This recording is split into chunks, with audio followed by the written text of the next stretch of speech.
ಜನನಿ news ಚಾನೆಲ್ಗೆ like ಮಾಡಿ, subscribe ಮಾಡಿ, ಶೇರ್ ಮಾಡುವ ಮೂಲಕ ನಮ್ಮ ಚಾನೆಲ್ಗೆ ಸಹಕರಿಸಿ. ಹೆಚ್ಚಿನ ಮಾಹಿತಿಗಾಗಿ ಸಂಪರ್ಕಿಸಿ. ಹರೀಚಿ ದಿವಸ ಮೆರವಣಿಗೆಯಲ್ಲಿ ಪಾಲ್ಗೊಂಡು ಆ ಮಕ್ಕಳಿಗೆ ಆ ಪಲ್ಲಕ್ಕಿಗಳಿಗೆ ಆ ದಿನ ನಾವು ಬಹುಮಾನ ವಿತರಣೆ ಮಾಡೋಕ್ಕಾಗದೇ ಇರುವ ಕಾರಣದಿಂದ ಈ ಸಾಂಸ್ಕೃತಿಕ ಕಾರ್ಯಕ್ರಮ ಮಕ್ಕಳ ಪ್ರತಿಭೆಗಳನ್ನು ಗುರುತಿಸಿ ಈ ದಿನ ನಾವು ಈ ಕಾರ್ಯಕ್ರಮ ಹಮ್ಮಿಕೊಂಡಿದ್ದೀವಿ. ಕೊಡ್ತಾ ಬಂದಿರತಕ್ಕಂಥವರು ಪ್ರತಿ ವರ್ಷ ಕೂಡ ಕನ್ನಡ ಸಂಘಕ್ಕೆ ತಮ್ಮದೇ ಆಗಿರತಕ್ಕಂಥ ಕೊಡುಗೆಯನ್ನ ನೀಡಿ ನಮ್ಮ ಕಾರ್ಯಕ್ರಮವನ್ನು ಸುಲಭ ಆಗೋದಕ್ಕೆ ನಮ್ಮ ಸಹಕಾರ ಕೊಡ್ತಕ್ಕಂಥವರು. ಹಾಗಾಗಿ ಇವರಿಗೆ ನಮ್ಮ ಕನ್ನಡ ಸಂಘ ಚಿರಋಣಿಯಾಗಿದೆ.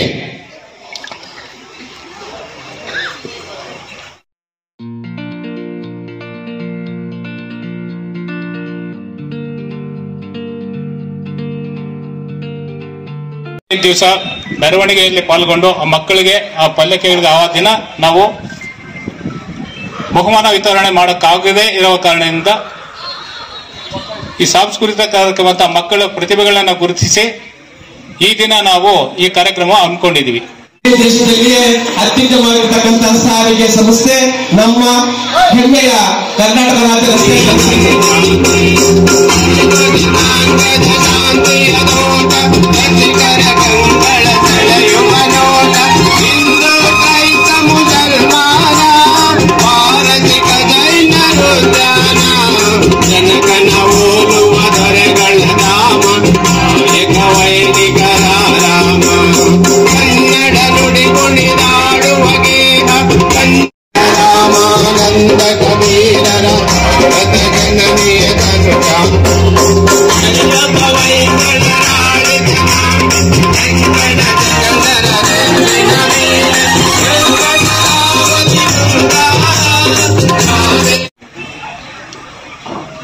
ಆ ಮಕ್ಕಳ ಪ್ರತಿಭೆಯನ್ನ ನಾವು ಗುರುತಿಸಿ ಯಾಕೆ ಇದು ಮಾಡ್ತಾ ಇದೀವಿ ಅಂದ್ರೆ, ನಮ್ಮ ಕರ್ನಾಟಕದಲ್ಲಿ ಕನ್ನಡ ಬೆಳೆಸಬೇಕು, ಉಳಿಸಬೇಕು, ಕನ್ನಡ ಶಾಲೆಗಳು ಉಳಿಸಬೇಕು ಅನ್ನೋ ಒಂದು ಉದ್ದೇಶದಿಂದ ಆ ಮಕ್ಕಳಿಗೂ, ಯಾಕೆಂದ್ರೆ ಇತ್ತೀಚಿನ ದಿನಗಳಲ್ಲಿ ಈ ಇಂಗ್ಲಿಷ್ ವ್ಯಾಮೋಹ ಜಾಸ್ತಿ ಆಗಿದೆ. ಶಾಲೆಗಳಲ್ಲೂ ಕನ್ನಡ ಸರಿಯಾಗಿ ಕಲಿಸ್ತಾ ಇಲ್ಲ ಅಂದ್ರೆ ನಮ್ಮ ಗಮನಕ್ಕೂ ಬಂದಿದೆ ಪ್ರೈವೇಟ್ ಸ್ಕೂಲ್ಗಳಲ್ಲಿ. ಯಾಕಂದ್ರೆ ಇಂಗ್ಲಿಷು ಅಂತ ಇಂಗ್ಲಿಷಲ್ಲೇ ಮುಳುಗೋಗ್ತಾ ಇದ್ದಾರೆ. ನಮ್ಮ ಮನೆಯಲ್ಲೇ ಕೆಲವರು ನಾವು ನೋಡಿದ್ದೀವಿ, ನಮ್ಮ ರಿಲೇಷನ್ ಮನೆಗಳಲ್ಲೇ ನಾವು ಹೋದಾಗ ಇಂಗ್ಲಿಷಲ್ಲಿ ಸ್ಟೈಲಾಗಿ ಇಂಗ್ಲಿಷಲ್ಲಿ ಮಾತಾಡಿಸ್ತಾ ಇರ್ತಾರೆ. ನಾನು ನೇರವಾಗಿ ಹೇಳಿದ್ದೀನಿ ಅವ್ರಿಗೆ, ಫಸ್ಟ್ ಕನ್ನಡ ಕಲಿಸಿ, ಇಂಗ್ಲಿಷು ಕಲಿಸ್ಬೇಡಿ ಅಂತ ಹೇಳಲ್ಲ. ಅದೇನಂತ ಗೊತ್ತಾಗ್ತಾ ಇಲ್ಲ. ಯಾಕಂದ್ರೆ ಬರ್ತಾ ಬರ್ತಾ ನಮ್ಮ ಕರ್ನಾಟಕವನ್ನೇ ಮರೆಯೋ ತರ ಮಕ್ಕಳಿಗೆ ಅಭ್ಯಾಸ ಮಾಡಿಸ್ತಾ ಇದ್ದಾರೆ. ನಾವು ಕರ್ನಾಟಕದಲ್ಲಿ ಅನ್ನ ತಿಂದು ಇಲ್ಲೆಲ್ಲ ನಾವು ಸರ್ಕಾರದು ಎಲ್ಲ ನಾವು ಇದು ಮಾಡಿ ಇವತ್ತು ಆ ಒಂದು ವ್ಯಾಮೋಹಕ್ಕೆ ಒಳಗಾಗ್ತಾ ಇದ್ದಾರೆ. ಭಾಷೆ ಯಾವುದಾದ್ರೂ ಇರಲಿ, ನಮ್ಮ ಮನೆಯಲ್ಲಿ ನಾವು ತೆಲುಗೆ ಮಾತಾಡೋದು, ಆದರೂ ಅದು ಅಭಿಮಾನ ಅಂತ ಇರಬೇಕು, ನಾವು ಕಲಿಸ್ಬೇಕಾಗತ್ತೆ.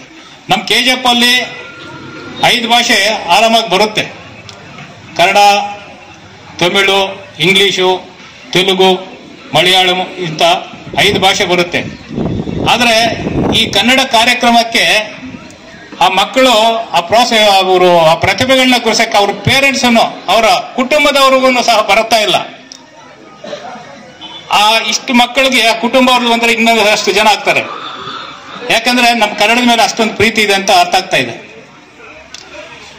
ಆ ಒಂದಿದ್ರಲ್ಲಿ ಇವತ್ತೇನು ನಾವು ಜಾಸ್ತಿ ಸಮಯ ತೆಗೆದುಕೊಳ್ಳಲ್ಲ. ಯಾಕಂದ್ರೆ ನಾವು ಸುಮ್ಮನೆ ಭಾಷಣಕ್ಕೆ ಸೀಮಿತವಾಗಿರಲ್ಲ. ಕನ್ನಡ ಕೆಲಸ ಮಾಡಬೇಕು, ಕನ್ನಡ ಕಟ್ಟಬೇಕು ಅನ್ನೋ ಒಂದು ಉದ್ದೇಶದಲ್ಲಿ ನಾವು ಈ ಕನ್ನಡ ಸಂಘದಲ್ಲಿ 72ರಿಂದ ಮಹಾನುಭಾವರು ಇದೊಂದು ಭವನ ಮಾಡಿ ಅದನ್ನ ನಾವು ಮುಂದುವರಿಸಿಕೊಂಡು ಹೋಗ್ತಾ ಇದ್ದೀವಿ. ಬೇರೆ ಕನ್ನಡ ಸಂಘಗಳು ಇದಾವೆ.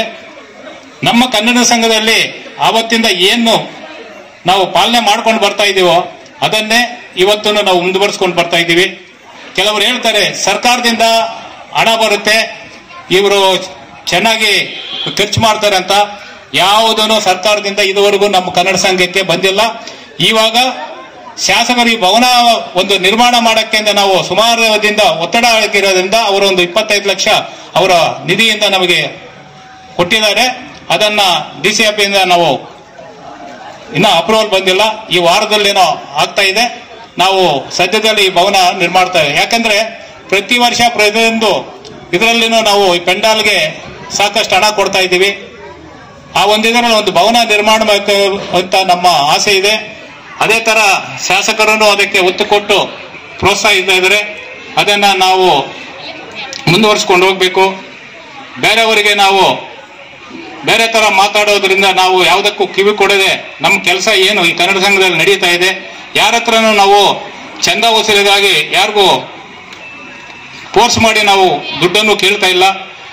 ಏನು ಇವತ್ತು ನಮಗೆ ಈ ವೇದಿಕೆ ಮೇಲೆ ಇದ್ದಾರೆ ಇಂಥವರೆಲ್ಲ ಒಂದು ವರ್ಷಕ್ಕೆ ಅದು ಕನ್ನಡ ರಾಜ್ಯೋತ್ಸವಕ್ಕೆ ಅಂತ ನಾವು ಏನು ಕೇಳ್ತೀವೋ ಅವರ ಒಂದು ಇದರಲ್ಲಿ ನಾವು ಈ ಕನ್ನಡ ಸಂಘ ಆ ಕಾರ್ಯಕ್ರಮಕ್ಕೆ ಏನ್ ಬೇಕೋ ಅಷ್ಟಕ್ಕೆ ಸೀಮಿತವಾಗಿ ನಾವು ಕೆಲಸ ಮಾಡ್ಕೊಂಡು ಬರ್ತಾ ಇದ್ದೀವಿ. ಆ ಒಂದಿದ್ರಲ್ಲಿ ಇನ್ನ ಹೆಚ್ಚಿನ ಏನು ಭವನ ನಿರ್ಮಾಣಕ್ಕೆ ನಾವು ಏನು ಕೈ ಹಾಕ್ತಾ ಇದೀವೋ ತಾವೆಲ್ಲನೂ ಧನ ಸಹಾಯ ಮುಂದಿನ ದಿನಗಳಲ್ಲಿ ನೀವು ಕೈಲಾದಷ್ಟು ಕೊಡಬೇಕಂತ ತಮ್ಮಲ್ಲಿ ಮನವಿ ಮಾಡ್ತಾ ಇದ್ದೀವಿ. ಇನ್ನ ಬೇಕಾದಷ್ಟು ದಾನಿಗಳಿದ್ದಾರೆ. ನಾವು ಇದುವರೆಗೂ ಈ ಕನ್ನಡ ಭವನಕ್ಕೆ ಯಾವುದು ನಾವು ವಸೂಲಿಗೆ ಹೋಗ್ತಾ ಇಲ್ಲ.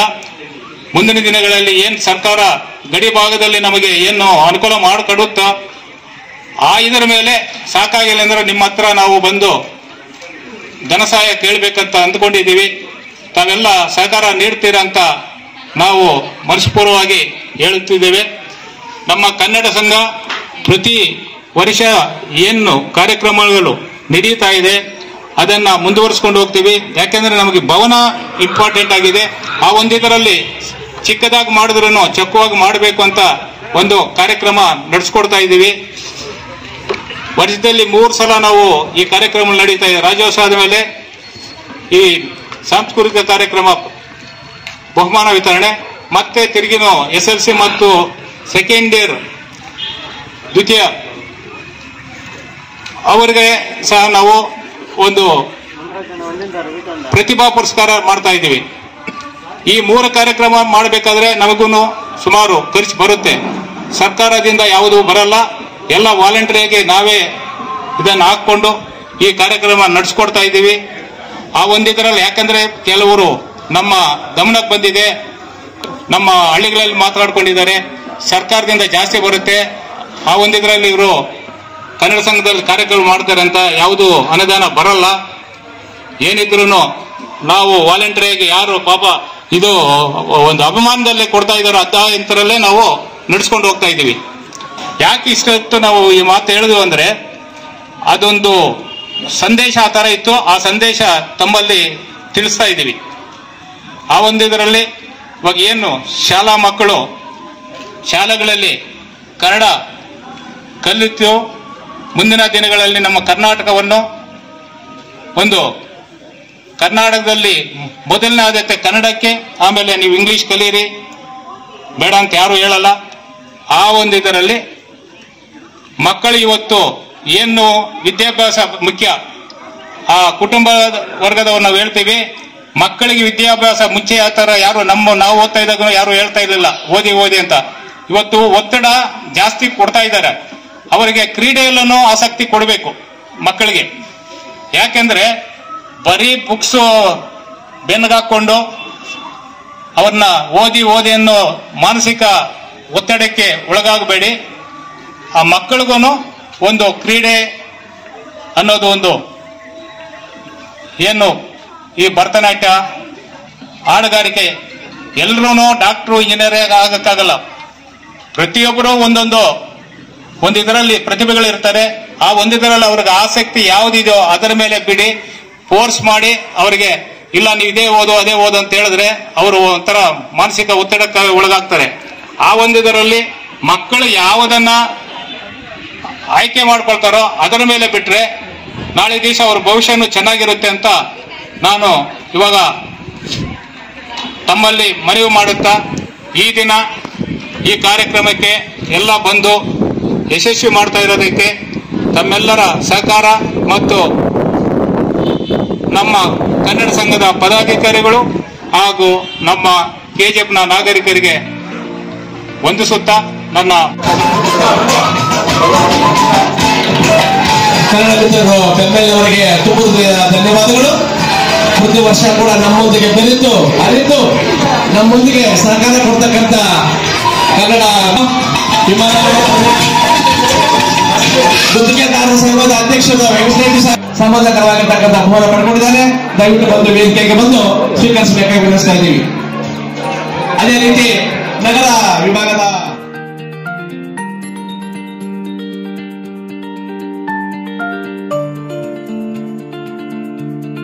ಎಲ್ಲ ಆಚರಣೆಯನ್ನ ಮಾಡಿದ್ದಾರೆ. ಅವರಿಗೆ ಇವತ್ತು ಈ ಒಂದು ಇದರಲ್ಲಿ ಭಾಗಿಯಾಗಿ ಒಂದು ಒಳ್ಳೆ ಏನು ಉತ್ಸವಗಳಾಗಿರ್ಬೋದು, ಬೇರೆ ರೀತಿಯಲ್ಲಿ ಎಲ್ಲಾ ರೀತಿಯಲ್ಲೂ ಏನೇನು ಸಹಕಾರ ಕೊಟ್ಟಿದ್ರ ಅವರಿಗೆ ಸಹಕಾರ ಕೊಟ್ಟವರಿಗೆ ಇವತ್ತಿನ ದಿವಸ ಒಂದು ಬಹುಮಾನ ವಿತರಣೆ ಮತ್ತು ಎಲ್ಲ ಶಾಲಾ ಮಕ್ಕಳು ವಿಜೃಂಭಣೆಯಿಂದ ಅವತ್ತು ಎಲ್ಲ ಕಾರ್ಯಕ್ರಮಗಳಲ್ಲಿ ಭಾಗಿಯಾಗಿದ್ದೀರಾ. ಇವತ್ತು ಇನ್ನ ಇಲ್ಲಿ ತಮ್ಮ ಒಂದು ಪ್ರತಿಭೆಯನ್ನ ತೋರಿಸಿರ್ತಾರೆ. ಆ ಒಂದು ಪ್ರತಿಭೆ ಮಕ್ಕಳಿಗೆ ಇವತ್ತಿನ ದಿವಸ ಪುರಸ್ಕಾರವನ್ನ ಕೊಡಕ್ಕೆ ಈ ಒಂದು ಕಾರ್ಯಕ್ರಮವನ್ನ ಹಮ್ಮಿಕೊಂಡಿದ್ದಾರೆ. ಬಹಳ ಸಂತೋಷದ ವಿಚಾರ ಇದು. ಹಾಗೆಯೇ ನಮ್ಮ ಡಾಕ್ಟರ್ ಸಾರ್ ಹೇಳಿದಂಗೆ ಎಲ್ರೂ ಕನ್ನಡದಕ್ಕೆ ಬಹಳ ಆದ್ಯತೆಯನ್ನು ಕೊಡಬೇಕಾಗಿ, ಇಂಗ್ಲಿಷ್ ಏನೇ ಇದ್ರೂ ಸಹ ನಾವು ಎಲ್ಲ ರೀತಿಯಲ್ಲೂ ಕನ್ನಡವನ್ನ ಮನೆಯಲ್ಲಾಗ್ಬೋದು, ಆಚೆ ಕಡೆ ಆಗ್ಬೋದು, ಎಲ್ಲ ನಮ್ಮ ಕರ್ನಾಟಕದ ಎಲ್ಲ ಕಡೆನೂ ನಾವು ಕನ್ನಡವನ್ನ ಬೆಳೆಸಬೇಕು ಅಂತ ತಮ್ಮಲ್ಲಿ ಕಳಕಳಿಯಿಂದ ಮನವಿ ಮಾಡ್ತಾ ಈ ಒಂದು ಕಾರ್ಯಕ್ರಮವನ್ನು ಯಶಸ್ವಿಯಾಗಿ ನಡೆಸಿಕೊಟ್ಟಿದ್ದಾರೆ ನಮ್ಮ ಕನ್ನಡ ಸಂಘದವರು. ಈ ಒಂದು ಕನ್ನಡ ಸಂಘಕ್ಕೆ ತಾವೆಲ್ಲರೂ ಇನ್ನ ಹೆಚ್ಚಿನ ರೀತಿಯಲ್ಲಿ ತನು ಮನ ಧನ ಎಲ್ಲ ರೀತಿಯಲ್ಲೂ ಸಹ ಸಹಕಾರ ಕೊಟ್ಟು ನಾವೆಲ್ಲರೂ ಪ್ರೋತ್ಸಾಹ ಕೊಟ್ಟು ಈ ಒಂದು ಕನ್ನಡ ಸಂಘವನ್ನು ಇನ್ನ ಚೆನ್ನಾಗಿ ನಡೆಸ್ಕೊಳ್ಳೋದಕ್ಕೆ ನಾವು ಅವಕಾಶ ಮಾಡಿಕೊಡ್ಬೇಕಾಗಿ ತಮ್ಮಲ್ಲಿ ವಿನಂತಿ ಮಾಡ್ತಾ ಈ ಒಂದು ಕಾರ್ಯಕ್ರಮ ಉದ್ಘಾಟನೆ ಮಾಡಿದ್ರು. ಯಾವ ಸಭೆ ಆದ್ರೂ ಆಗ್ಲಿ ಉದ್ಘಾಟನೆ ಇಲ್ಲದೆ ಶುರುವಾಗೋದೇ ಇಲ್ಲ. ಇದು ತುಂಬಾ ಪವಿತ್ರವಾದ ಒಂದು ಭಾಗ. ಎಲ್ಲ ಇದಕ್ಕೂ ಎಲ್ಲ ಸಮಾರಂಭಗಳಿಗೂ ಒಂದು ಪವಿತ್ರವಾದ ಬಿಗಿನಿಂಗ್ ಇದು. ಸೊ ಅಂತ ಜವಾಬ್ದಾರಿಯನ್ನ ನನಗೆ ಕೊಟ್ಟಿರೋದು ನನಗೆ ತುಂಬಾ ಸಂತೋಷ ತಂದು ಕೊಡ್ತಾ ಇದೆ. ಮತ್ತೆ ಈಗ ತಾನೇ ನಾವು ಕರ್ನಾಟಕ ರಾಜ್ಯೋತ್ಸವ ಮುಗಿಸಿ ಒಳ್ಳೆ ಊಟ ಮಾಡಿದ್ರೆ ನಮ್ಗೆ ಯಾಕೆ ರುಚಿ ಬಾಯಲ್ಲೇ ಹಂಗೆ ಹೋಗೋದಿಲ್ವೋ, ತುಂಬಾ ಹೊತ್ತು ಅದೇ ರುಚಿ ಕಾಣ್ತಾ ಇರುತ್ತೆ ಅನ್ನೋ ತರ ಈಗ ತಾನೇ ನಾವು ಕರ್ನಾಟಕ ರಾಜ್ಯೋತ್ಸವ ಮುಗಿಸಿದ್ದೀವಿ. ಅದು ಇನ್ನೂ ನಮ್ಗೆ ರುಚಿ ಹೋಗ್ತಾನೆ ಇಲ್ಲ. ಅಷ್ಟು ವಿಜೃಂಭಣೆಯಿಂದ ಆದ್ಯಂತ ಮಾಡಿದ್ದಾರೆ. ಅದೇ ತರ KGF ನಲ್ಲೂ ಮಾಡಿದ್ದಾರೆ. ಸೊ ಇವತ್ತು ಇಂಥ ಸಮಾರಂಭದಲ್ಲಿ ಕರ್ನಾಟಕ ರಾಜ್ಯೋತ್ಸವ ಸಮಯದಲ್ಲಿ ಸಿಕ್ತು ಅಂತ. ಅಟ್ ದಿ ಸೇಮ್ ಟೈಮ್ ಇವತ್ತಿಗೆ ನಾನು KGF ಅಲ್ಲಿ ಪ್ರಾಕ್ಟೀಸ್ ಸ್ಟಾರ್ಟ್ ಮಾಡಿ 50 ವರ್ಷ ಮುಗಿತಾ ಇದೆ, ಗೋಲ್ಡನ್ ಜೂಬ್ಲಿ. ಇನ್ನು ಮತ್ತೆ ಇಲ್ಲಿ ವೇದಿಕೆಯಿಂದ ಕೆಳಗೆ ಕೂತಿರ್ತವ್ರು ಅವರು ಗಣ್ಯಾದಿ ಗಣ್ಯರು ನಮಗಿಂತ ಹೆಚ್ಚವರು. ಯಾಕಂದ್ರೆ ಇಲ್ಲಿ ತುಂಬಾ ಮಕ್ಕಳೇ ಜಾಸ್ತಿ ಇದ್ದಾರೆ. ಅವರು ಇವತ್ತಿನ ಮಕ್ಕಳಿರ್ಬೋದು, ನಾಳೆ ಮುಂದಕ್ಕೆ ಒಳ್ಳೆ ಪ್ರಜೆಗಳಾಗಬೇಕು. ಸೊ ಅದಕ್ಕೋಸ್ಕರ ಈ ತಂದೆ ತಾಯಿಗಳು ಏನಿದ್ದಾರೆ ಅವರಿಗೆ ಒಳ್ಳೆ ಗುಣಗಳನ್ನು ಕಲಿಸೋದು, ಆಮೇಲೆ ಈ ಕನ್ನಡ ಅನ್ನೋದನ್ನು ಮೈಯೂರಿಸ್ಬೇಕು ಅವ್ರಿಗೆ. ಮನೆಯಲ್ಲಿ ದಯವಿಟ್ಟು ಯಾರು ಇಂಗ್ಲಿಷು ಬೇರೆ ಏನು ಲ್ಯಾಂಗ್ವೇಜ್ ಕಲಿಸ್ಬೇಡಿ, ನಿಮ್ಮ ಮದರ್ ಟಂಗ್ಗಳನ್ನ ಕಲಿಸ್ಬೇಕು, ಮುಖ್ಯವಾಗಿ ಕನ್ನಡ ಕಲಿಸ್ಬೇಕು ಅಂತ ನನ್ನ ಕಳಕಳಿಯ ನಮ್ರತೆಯಿಂದ ಕೇಳ್ಕೊಳ್ತಾ ಇದ್ದೀನಿ ನಿಮ್ಗೆಲ್ಲ ಕೂಡ.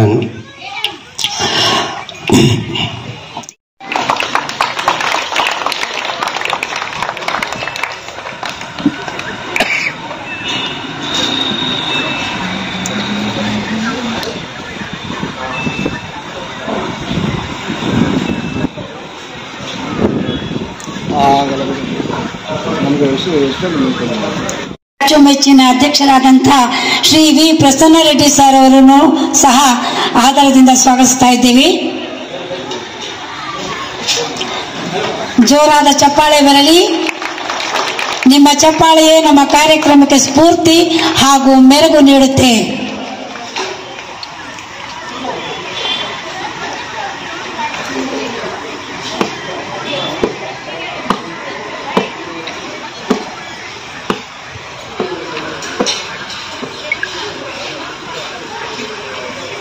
ಸ್ವಾಗತವನ್ನು ಬಯಸೋಣ.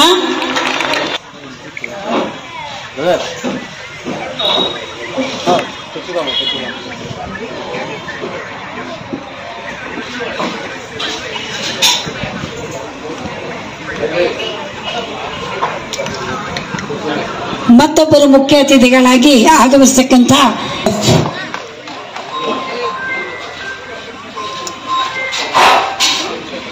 ಓಕೆ